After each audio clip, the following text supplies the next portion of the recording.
let me guess, you heard that you need to be tracking KPIs in your business, but you're wondering what numbers are really important and how to get started. I get it. As a high-performance sales coach and a chief revenue officer, I can understand the struggle and juggle wearing many hats and what it might feel like to track all of the data that you need to in order to see success in your IT and MSP business. If you want to learn the importance of KPIs in your business and make it really simple, make sure that you go back and watch the other videos in this channel. I'll link it in the YouTube cards above for you. But let's go ahead and jump into it.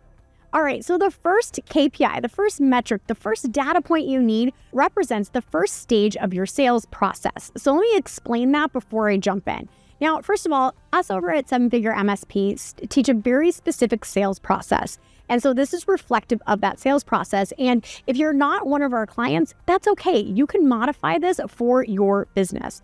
So I recommend that you track first-time appointments. So it's important to know how many per day, per week, per month, per year. The reason why it's really important to be tracking at those different levels is that if you have a bad day or even a bad week, but month to date or year to date, you're tracking success, then you're able to move forward with confidence, knowing that you're going to achieve your milestones. Okay, but also if you don't track every single day and then once a year you're going to go and look at your numbers, that's not going to help you. So it's really, really important you find a simple and easy way to do so. I recommend, like in one of our past videos, just using a simple Google workbook or an Excel. So first time appointment. So what does that mean to track the KPI? It means two things, okay? So one means you need to track the amount or percentage depending what the actual stat is that you're tracking. But it's also important that it continues along your sales process. So for example, first time appointments converted into paid cybersecurity risk assessments, which is what we teach. So you want to have a benchmark for your business and converting to the next stage of your sales process. Now, if you're not following our sales process, that's okay. I want you to document your sales process right now and make sure that you're tracking the number or the percentage, and then making sure that you're always getting to the next step and you're not getting stuck in parts of your sales process. All right, so now you're tracking first-time appointments, and now let's talk about tracking your cybersecurity risk assessment sales. Okay, so like I mentioned earlier, in 7-Figure MSP, we teach a paid cybersecurity risk assessment. And this is really, really critical to the success of your sales.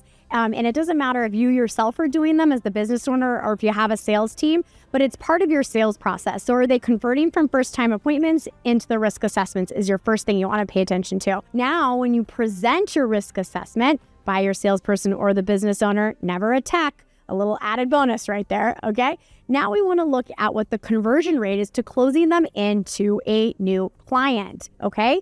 And the reason why this is really important is that you want to make sure that you're not, once again, getting stuck at any stage of your sales process. How I would analyze this as a chief revenue officer is that if I saw the speed going really quick from first-time appointments to paid risk assessments, but then our close rate was plummeting, what I would do is go back with my sales team or myself if I'm doing the selling and understanding how I can position the risk differently and my offer differently to increase my close rate. So first-time appointments, paid, right? Cyber security risk assessment, the close rate into becoming a new client. Now, the next thing that is absolutely critical that is part of your sales process is renewals. And I don't want to overlook this, okay? So at 7-Figure MSP, we really, really care about monthly recurring revenue, and I bet you do too. And in order to have that stack and stack and stack and grow, you need renewals, okay? So setting a benchmark for yourself based on historical data of what your renewal percentage is, and then always reaching to increase it, okay? That was metric number 4.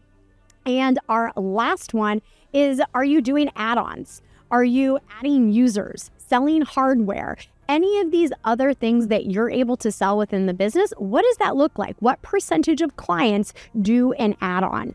Now, this is going to be different for every single business out there, but I want you to set a benchmark and a goal so that you can start to do more add-ons to see more revenue in your business.